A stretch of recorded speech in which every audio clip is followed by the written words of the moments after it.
نن غواړو چې تاسو ته یو ډېر په زړه پورې پروګرام جوړ کړو.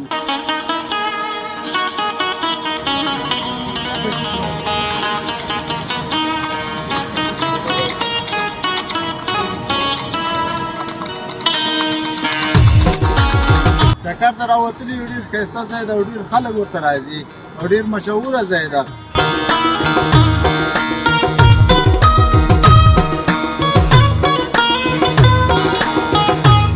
ما سره به ما 2 کاله کېږي چې اتریش کې اوسېږم. بېل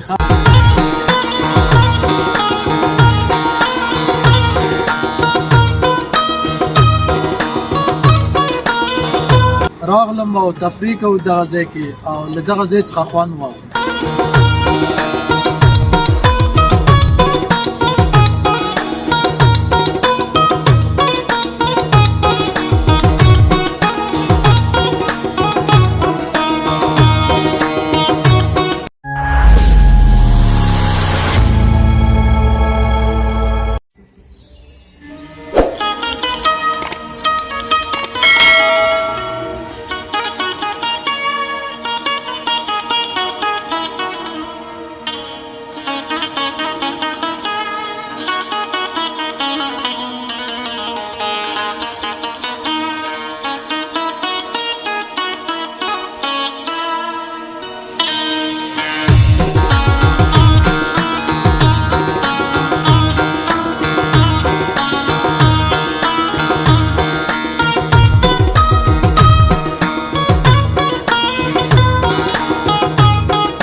سلامونه او نیکې هیلې د افغان لینکس مینوالو لیدونکو او اوریدونکو.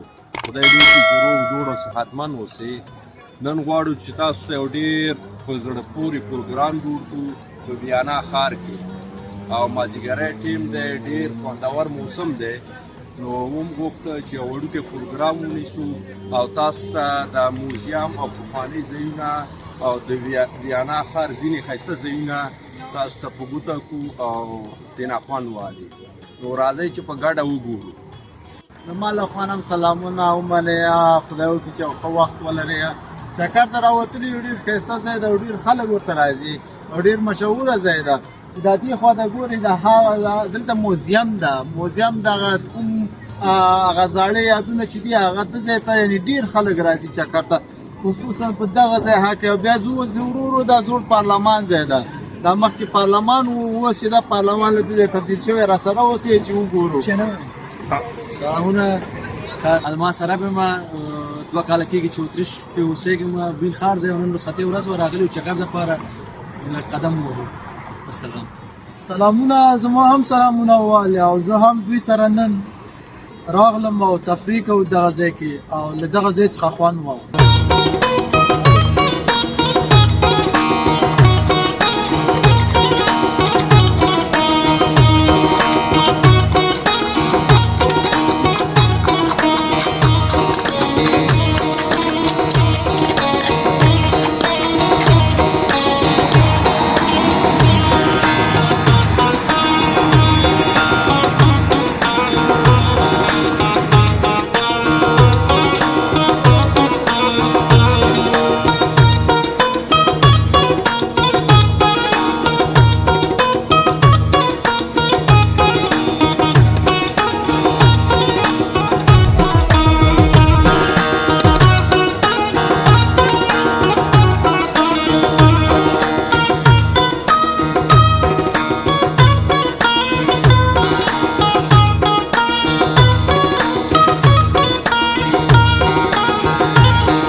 فریدونه دغه ځای کې یو پارک ده او ډېر ښکلی ده راځئ چې هغه ځای په دوستانو باندې وګورو د افغان لینس په مینه والو باندې دا څه په نوم یادېږي دا پخوانی دوی پارلمان و اوس ګوره خلک پکې سیل ته راځي چکر وهي او دا دغه پارک به دوستانو ته وښیو ورځو د چکر وهو به دا کوم ځای پورې چې مونږ ځو تل دوی ته به هم ور وښیو دا فعلا چې دغه ځای ده دا ډېر ښایسته ځای ده دې ځای ته ډېر خلک راځي مونږ لږ ځره ناوخته راغلو ډېر ښایسته پسرلي موسم هم دی ټول ګل او ګلکاري ده سلامونه دوستانو دا چې دی فولس ګارتن په نوم دی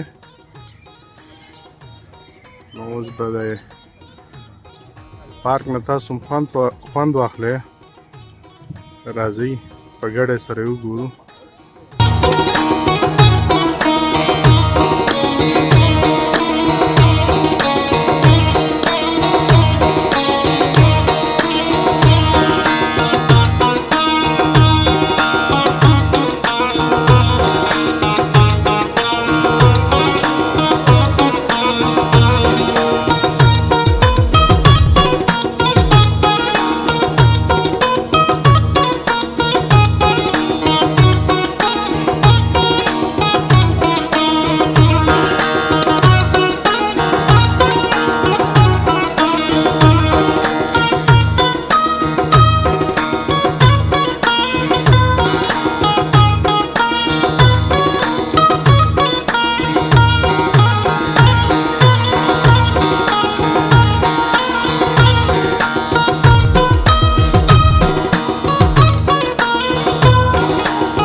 دا وه د مونږ د نن ورځ خپرونه او خدای وکړي چې خوند هم ترې اخیستی او ښایسته مازدیګری و د نور ویډیوګانو په تمه اوسېږئ د الله په امان